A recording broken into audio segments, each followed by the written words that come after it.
آپ صلی اللہ علیہ وسلم نے جب دین کی دعوت کا کام شروع کیا تو کیا ہوا؟ وہی لوگ جو آپ کے بڑے قریب تھے، جو آپ کو صادق اور امین کہتے تھے، سارے کے سارے ایک دم سے پلٹ گئے.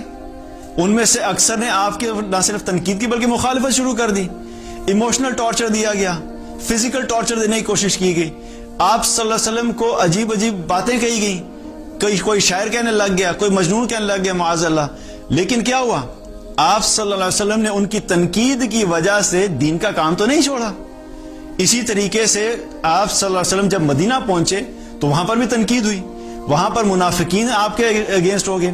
منافقین کیا کیا کرتے تھے؟ ظاہری طور پہ یہ شو کرتے تھے کہ ہم آپ کے ساتھ ہیں، مسلمانوں کے ساتھ، اور جب اکیلے میں ہوتے تھے، کیونکہ ان کے دلوں میں کفر تھا، مسلمانوں کی نفرت تھی.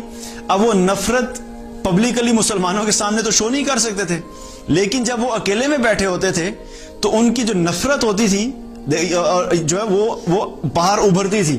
اور یاد رکھیے کہ جو دل کے اندر نفرت ہوتی ہے نا، جب انسان چاہے جتنا مرضی اس کو چھپانے کی کوشش کرے، اکیلے میں اس کو وہ نفرت کھا جاتی ہے. اور وہ جب اکیلے میں ہوتے تھے تو وہ نفرت اتنی زیادہ ہوتی تھی کہ ان کے کئی دفعہ تھا کہ اس کی مثال اللہ تعالیٰ نے قرآن میں کی کہ ایسے ہوتا ہے کہ جیسے یہ اپنی انگلیوں کو چبا رہے ہیں. جب اتنی نفرت ہوتی ہے تو انسان کے ریئیکشن کیسا ہوتا ہے؟ انسان کا دل چاہتا ہے نا کہ انگلیاں چباؤں. تو وہ ایسے ہو جاتے تھے منافقین اکیلے میں کہ جیسے اپنی انگلیاں چبا رہے ہیں. تو اللہ سبحانہ تعالیٰ نے رسول اللہ صلی اللہ علیہ وسلم کو کیا حکم دیا؟ اور آپ صلی اللہ علیہ وسلم کو کیا فرمایا؟ قُلْ مُوتُوا بِغَيْظِكُمْ، آپ ان سے کہہ دیجئے کہ تم اپنے غیظ و غضب میں مر جاؤ. we don't care about it. مطلب مقصد بتانے کا کیا ہے کہ تمہیں اگر نفرت ہے، تمہیں بھی اسلام پسند نہیں ہے، تمہیں دین پسند نہیں ہے، تمہیں مسلمان پسند نہیں ہے، تمہیں حق کی دعوت اچھی نہیں لگتی، تمہیں صحیح کام اچھا نہیں لگتا، تمہیں جو ہے اچھائی کی طرف بلایا جا رہا ہے وہ تمہیں اچھا نہیں لگتا، then that's your problem. اگر تمہیں اچھا نہیں لگتا اور تمہارے اندر نفرت ہے تو تم مر جاؤ اپنی نفرت میں. تمہاری نفرت اور تمہارا کرٹیسزم اور تمہاری تنقید کی وجہ سے یہ چیز چینج نہیں ہو سکتی. تو اللہ سبحانہ تعالیٰ نے رسول اللہ صلی اللہ علیہ وسلم کو حکم دے دیا کہ آپ ان سے کہہ دیجئے ٹھیک ہے بھائی، نہیں ہے تو تم اپنے غیظ و غضب میں جا کے مر جاؤ. تو مقصد کیا ہے کہ جب زندگی میں تنقید آئے، پہلی بات تو یہ ہے کہ جب بھی اچھا کام کریں یاد رکھیں کہ تنقید ہوگی.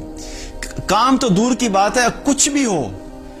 کئی دفعہ ہوتا ہے کہ آپ ڈریس ایسا پہنتے ہیں کہ آپ کے ڈریس کے اوپر تنقید ہو جائے گی، آپ کے رنگ کے اوپر تنقید ہو جائے گی، آپ کے بالوں کے اوپر تنقید ہو جائے گی، آپ کے کسی بھی چیز کے اوپر جب بھی آپ سوشلائز کریں گے، جب بھی آپ لوگوں کے ساتھ انٹریکٹ کریں گے تو یاد رکھیں کسی نہ کسی بات پہ آپ کے لہجے پہ تنقید ہو سکتی ہے، آپ کے بولنے کے سٹائل پہ تنقید ہو سکتی ہے، کسی بھی چیز پہ ہو سکتی ہے.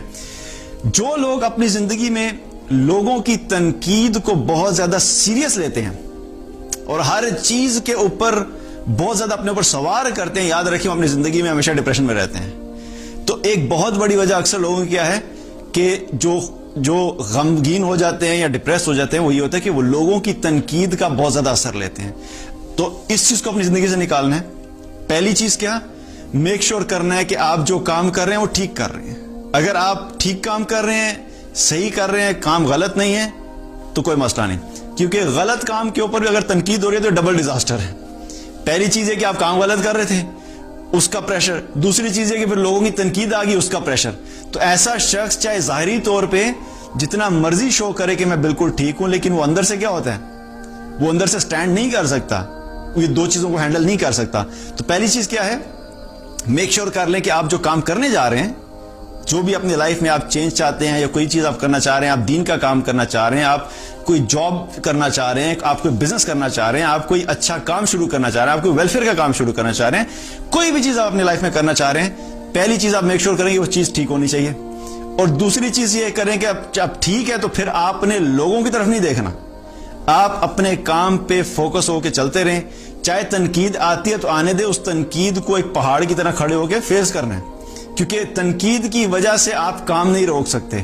یہ بڑے لوگوں کی صفات میں سے نہیں ہے کہ چھوٹی سی ذرا سی تنقید آئی اور کیا کیا کہ اس کام کو روک دیا. نہیں لوگوں نے تو اتنا برا کہنا شروع کر دیا ہے، میری زندگی اتنی سکون میں تھی، پہلے تو میرے اوپر کوئی تنقید نہیں کرتا تھا، اب میں ذرا سا دین کے اوپر چلنا شروع ہوں تو اتنے لوگوں کا میرے پہ پریشر آ گیا تو بہتر ہے کہ میں دین پہ چلنا چھوڑ دوں. سو ایمان والے یہ نہیں کرتے. We have to make sure کہ چیز ہم ٹھیک کر رہے ہیں، اور پھر جب تنقید آتی ہے دین اسٹینڈ ود اٹ. اللہ سے مدد مانگے، میک شور کرتے رہیں کہ آپ ٹھیک کام کر رہے ہیں, لوگوں کی کرٹیسزم کو اگنور کرتے رہیں. You don't have to look towards it. جو کہتے ہیں کہنے دیں, آپ اپنا کام ٹھیک طرح سے جاری رکھیں.